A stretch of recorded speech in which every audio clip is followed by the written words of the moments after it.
Hey everybody, this video is a bit of a throwback about trying horses. This is years ago, basically my first time buying a horse on my own.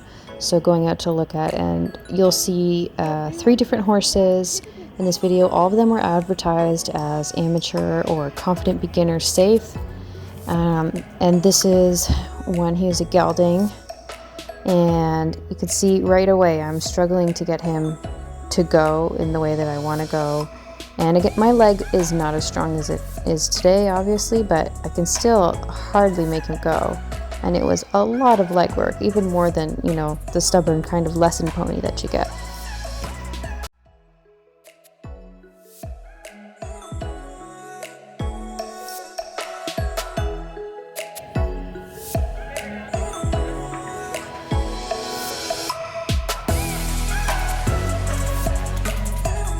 Almost right away, the seller started putting me through some drills to stop him and back him up really hard, and then get him to go, stop, and back up. And again, I was pretty naive here. Nowadays, I would never do that. A horse that you have to back up to make go forwards, it just doesn't make sense for their psychology. And you'll see in some future clips, she was definitely a little stronger with a horse than I would be now. One of the main reasons this guy didn't work out for me was he was so much work to do. And I don't like having to be harsh with a horse. I don't like having to use so much arm and so much leg and feel like I'm kicking the life force out of him just to get him to walk forwards. And she's telling me to do this. She's in the center telling me to back him up hard and yank on his mouth, and apparently that's to teach him respect. Again, I don't really agree with that these days, but then I didn't really know much about it, so I was just sort of taking her word with it. But even at the same time, I realized, who wants a horse that you just have to work and work and work and work just to get to walk forwards? That's not enjoyable. And the point of buying a horse is for the fun and enjoyment of it.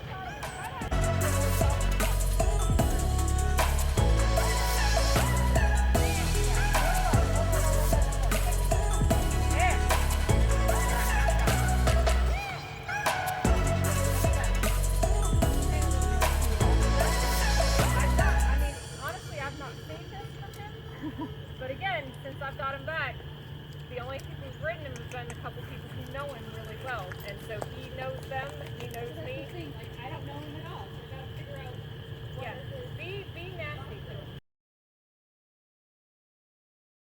You know, and make him go more forward. And if you feel him for 1 second not listening to you, you need to stop him, back him up, and turn him around again.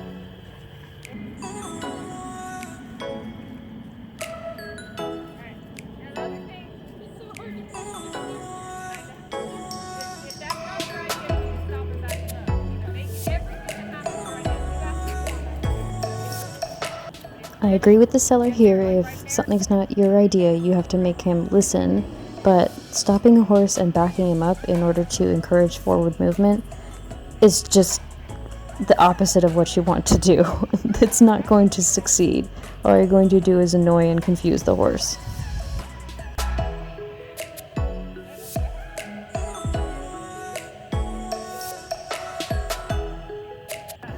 So by this point, I was already pretty tired out from riding him, even though I was encouraged that he was listening to me more.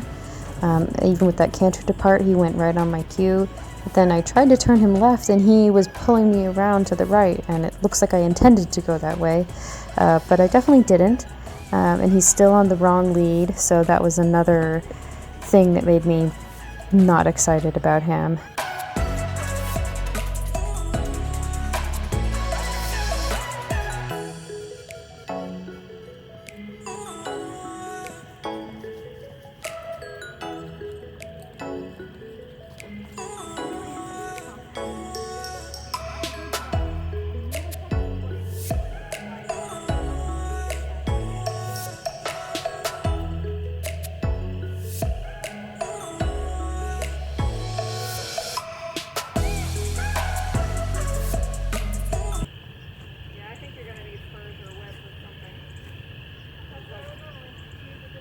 So the fact that she said I'd need spurs or a whip just to get him to go forward was another red flag for me. Spurs have their place, I think. You know, I'm not one who uses them, but some people prefer them for specific movements. But just to get a horse to go forward, you shouldn't need spurs or a whip. That's a horse that's sour and needs to be retrained. And what happened next gave me a really good clue as to what he was used to as a horse. So this is what the seller did. See, this is more.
I mean, I was kind of just curious as to whether I've relied a lot on the spurs to get his attention.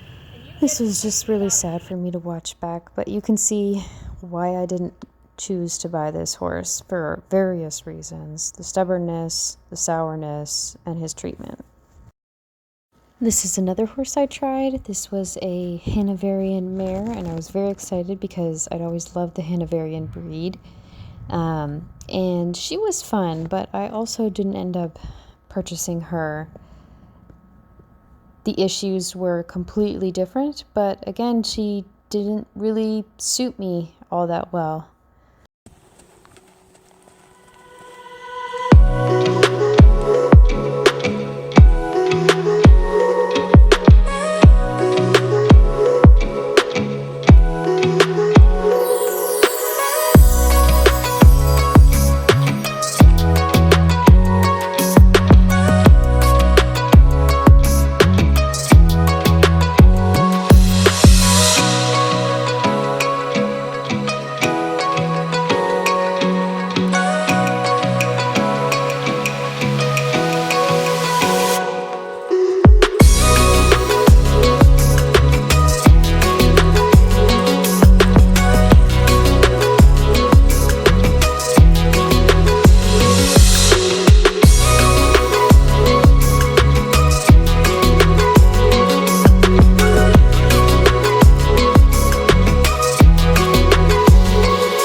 As a potential buyer, I liked that she invoked a buyback clause, which means she cares about the horse and cares about where the horse goes, which means the horse has likely been taken care of well.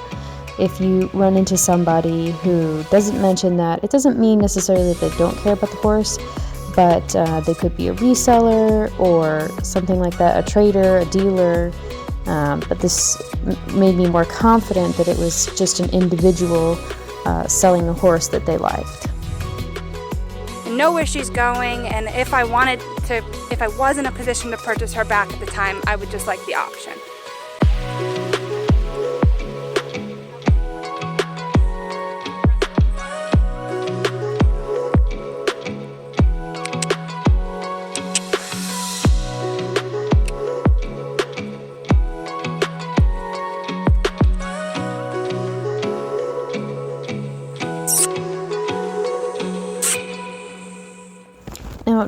was it hard to get her into the canter. She started to speed up, and I was really trying to half halt her to get her to come back to me and rock back on her hind end. And you can see she was a little bit downhill as well. So we came back down to the trot so I could kind of control her a little better, ask her to settle down. So I will tell you, in pleasant sitting, she would get into a half seat and get off her back. Okay. I don't know if that helps or not. Yeah, no, give me all the tips. So again. So the seller was just telling me that a student who was riding her exclusively had gotten into a half seat to ask for the canter, which is a red flag for me because that indicates that the horse has back problems. Normally you would be posting the trot and then you sit the canter, run your leg back, and then they pick it up, and then you can sit the canter or get into half seat, whatever from there. But having to get off the back to get the canter, that suggests that she's sore in the back, or she doesn't have quite the muscling or the impulsion to get the proper frame without you going that extra mile. Almost fits a trot stride. Right. It's beautiful. But again, she's just not built. Like, I tried to ask that from her last night, and she tried so hard, and I was like, okay, that's not even fair. Like, she just doesn't have the muscle for it right now.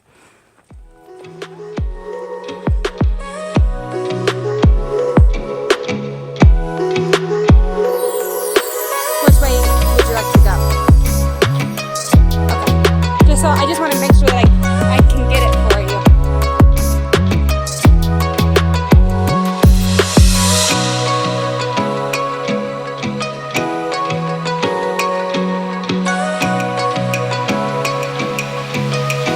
She's woken up now.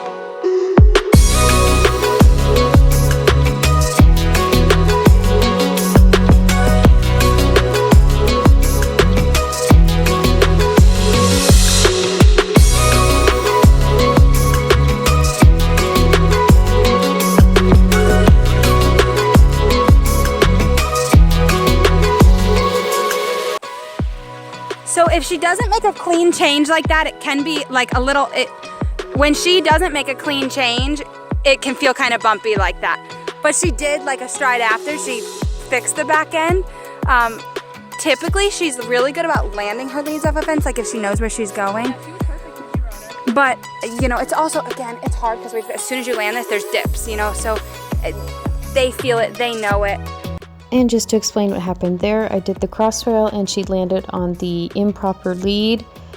So I circled her around and slowed her down, and the owner was just trying to explain how to solve that problem. But also it was a bit of a clue, the way the owner was trying to explain away everything or give a reason for everything. So she landed bad, and oh, you need to fix that, and oh, so the arena has dips in it, etc., etc.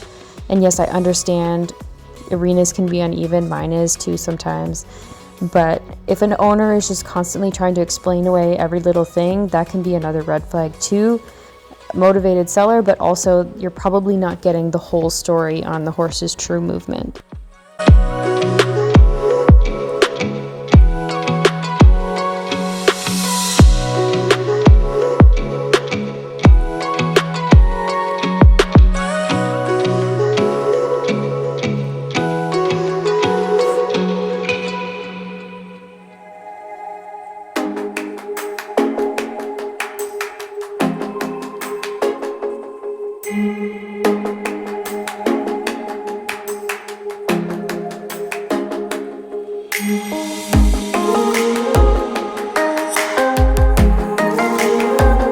Unfortunately to her, that's small, so she's like, I don't really have to jump it.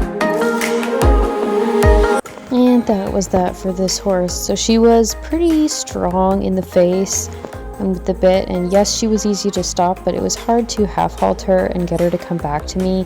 She just sort of had her own mind about what she wanted to do, and that's what she was going to do, and I was just along for the ride. And of course, I don't want a horse, even if they have a good stop, I don't want a horse that I don't quite feel safe on.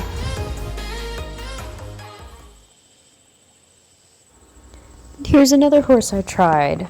This horse was considerably older than the other ones, but she was in good health, sound, hadn't had any joint injections. She was a thoroughbred but unraced, so she'd had obviously less stress on her joints as a younger horse, at least that's to be assumed. So she was kind of fun. She was very bouncy at the trot. Most thoroughbreds are. They're not really that sort of English slow jog trot that you can sit. But for her, her movement was better than the other mare in the previous clip. But with her, I don't know if it was just the thoroughbred part, but she was strong in the mouth. As soon as we got going, that's all she wanted to do. She wanted to go faster and faster and faster. And I was trying to half halter, and maybe I just didn't have the muscles then to do it properly, but she would not back off. She just kept going and going faster and faster, and I would have to circle her, and I barely even trusted her to go over a cross rail. I didn't even want to do it at the canter. So you'll see we did a lot of trotting around, and her gaits were lovely, and she had such a sweet personality on the ground.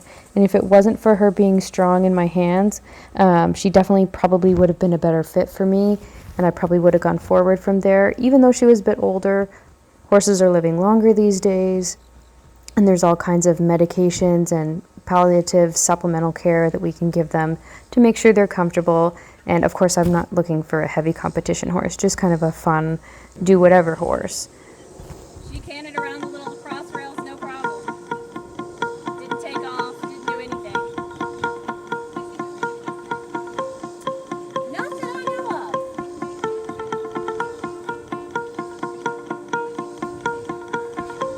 Yes, we've done trail riding in higher paces. She's fine with all of that.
So that's it for this video. If you like it, like it. There are a lot more tips I could share in terms of what to look for when buying a horse or trying a horse. If you want me to do that, just let me know, and I can do that for you. We'll see you in the next one.